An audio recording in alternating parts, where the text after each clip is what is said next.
Another sector with rising rates is the housing markets because mortgage rates have topped 7% in the United States, pushing affordability to the lowest level in nearly 4 decades.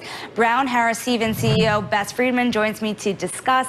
Bess, if you look at this kind of movement in mortgages, what is the ultimate impact you're seeing among buying trends that are most significant that maybe most people don't see? Yeah, I mean, I think the rates going up so much has created this sort of potential buyers are sitting out and opting to rent.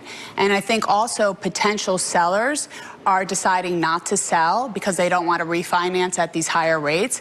But what you're seeing is a trifecta. You're seeing rates that are up. You're seeing inventory constrained in most of the country, not New York City, but a lot of parts of the country. And you're also seeing prices are still elevated. So that trifecta is creating a sort of sluggish housing market. Let's talk about New York City for a second, because just before you got here, New York City had been announcing a new plan to roll out as many as 20,000 new housing units and really rezoning Midtown from office buildings to a more residential place. How might this impact the market in the city? I mean, it would be a great thing. I know the mayor's office has submitted this plan to do this whole rezoning so that we can do that.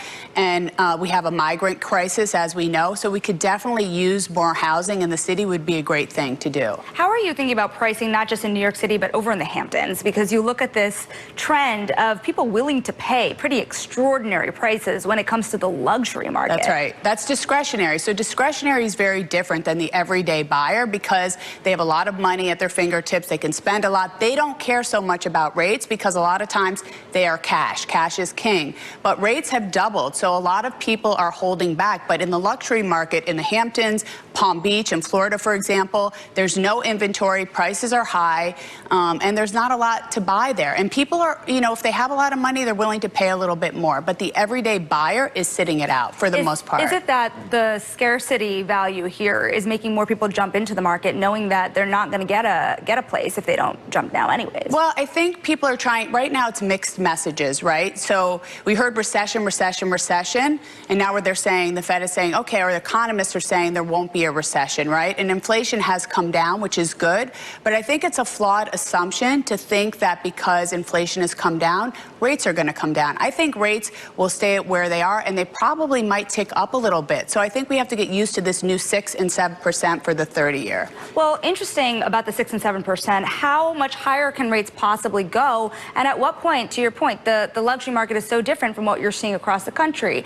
At what point does this really start to dent buyer appetite? It has already. I mean, there was a report last week, I think, that the rental market in New York City has hit a high because, and this is my opinion, of course, that a lot of would-be buyers have decided that they want to rent versus buy. I have friends who were going to buy who reached out to me and said they're going to renew their lease for another year because they feel there's a lot of mixed messages out there. They don't know what's going to happen with rates, what's going to happen with inflation. Is the Fed going to now, you know, the Fed fund rate is there going to be another increase? You know, people just don't know what's going to be. So I think there's been a meaningful change in the economy, and we avoided a recession. Inflation has come down. But for housing, we're still in a sluggish market. We're not out of the woods yet. You know, you see an inventory issue across the board. And what would it really take for people to start listing homes again? I think they would have to be able to get a good rate. I mean, they're not, if they have like a 2.5% or 3%, and now they're paying almost 7%, you know, they're going to have to really decide that they want to move to a different place, and it would, you know, it's really hard. Why would sellers want to give that up? I mean, I wouldn't want to. It's like low cost every month, and then you would be doubling your expense. So I think we're in a little bit of a holding pattern right now in housing. That's what it feels like. How do you consider what the top really is here for selling prices? If you're looking to sell your home one day, at what point do you do it in the next couple of years? I mean, you have to, I think that the market, I always say this, and I hate to say it over and over, but the market is there to serve you, right? You have to decide what your circumstances are.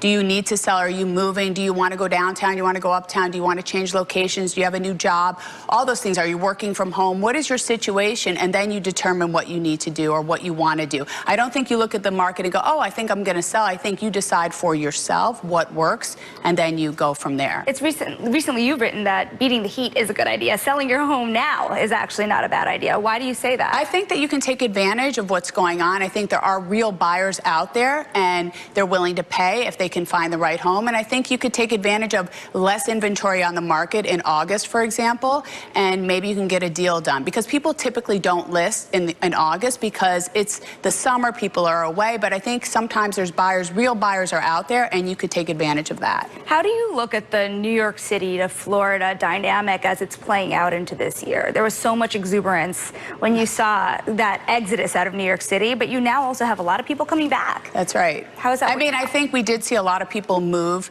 You know, we saw a lot of people move to Florida during the pandemic, Connecticut too, and I think we've seen people return. We hate when people leave New York City, right? It's not a good thing, but the return has been good, slow and steady. We have to be, look, the taxes have been a big reason why companies have also moved, have put their headquarters in Florida. And so, you know, in Albany, they have to remember that. They have to think about that, the legislators, because we want to keep rich people here. It helps our city. What about other parts of the country here? If you think about markets that you're most focused on, where would they be? Well, we have offices in Florida, in New Jersey, Connecticut, and New York, the Hamptons. And so that's where our focus is and what we, you know, really where our offices are and where we do a lot of our business. And so those are a lot of discretionary buyers, but we also do rentals and we do studios and one bedrooms. And, you know, the market has been a little bit slow. What about New Jersey? You had mentioned kind of this movement to Connecticut, Florida, but where does New Jersey fall in all of this movement? No, we've had, I mean, that's a place where there's tight inventory. Look at Montclair, New Jersey, Hoboken, we have offices. I mean, the agents will tell you they'll have an open house. There'll be 20 people.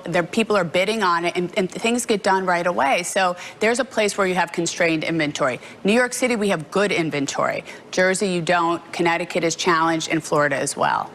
Constrained inventory. Yeah. Got to strike fast. That is Brown Harris Stevens CEO Bess Freedman. Thank you so much. Thank you so much. Bye.